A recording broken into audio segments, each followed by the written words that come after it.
Good evening అండి. అందరికీ నమస్తే. ఈరోజు కొంచెం టైం దొరికింది మీతో మాట్లాడటానికి.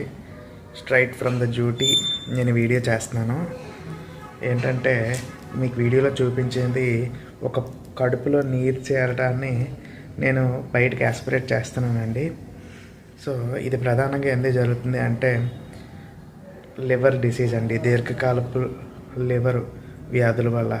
ఈ లివర్ వ్యాధులు ఎందుకు వస్తున్నాయి అంటే ప్రధానంగా నేను కారణాలు కనుక చూస్తే ఏం కనపడిందంటే కారణంగా దీర్ఘకాలికంగా మద్యపానం ఎవరు సేవిస్తారో అండి వాళ్ళలో ఈ వ్యాధి కనపడిందండి. లివర్ పూర్తిగా పాడైపోయి ష్రింక్ అయిపోయి ఫైబ్రోస్ అయిపోయి గట్టిపడిపోతుందండి. సో ఇలా తరచూ నీరు చేరుతుంటాం, మనం నీరు తీస్తుంటాం, తర్వాత ఇన్ఫెక్షన్ అయితే ట్రీట్ చేస్తుంటాం. ఇదంతా చాలా ఇబ్బందితో కూడుకున్న పని అండి. నెక్స్ట్ రెండోది ఏంటంటే పేషెంట్ హాస్పిటల్ ఖర్చులు ఉంటాయి. At the same time anaemia కూడా వస్తుంది, రక్తలేమి కూడా వస్తుంది. ప్రోటీన్స్ కూడా అదే లివరే ఉత్పత్తి చేస్తుంది, అది కూడా తగ్గిపోతుంది. ఇలా చాలా రకాల ఇబ్బందులు అండి. కొలెస్ట్రాల్ వచ్చేస్తుంటాం, ఇలాంటి రకరకాల ఇబ్బందులు, బోల్డ్ అనే సమస్యలు దీని వెనకనే ఉన్నాయి. సరే, మద్యపానం మానుకుంటే ఈ వ్యాధి నుంచి తప్పించుకోవచ్చండి. రెండోది లివర్ సిరోసిస్. ఇంకా ఏ కారణాల వల్ల వస్తాయి? లివర్ క్యాన్సర్, హెపటైటిస్ బి అండి, దీర్ఘకాలపు హెపటైటిస్ బి అండి.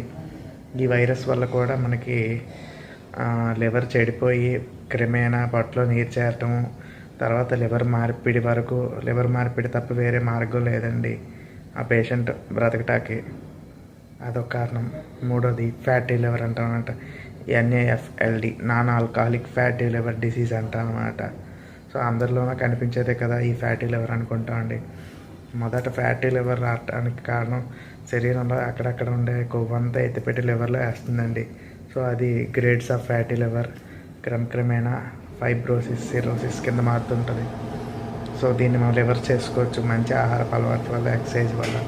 సో మద్యపానం మానుకోవటము, వైరస్ నుంచి రక్షించబడే వ్యాక్సిన్స్ వేసుకోవటము, నెక్స్ట్ ఆరోగ్యకరమైన జీవన విధానాల వల్ల తప్పించుకోవచ్చండి. థ్యాంక్ యూ సో మచ్ అండి.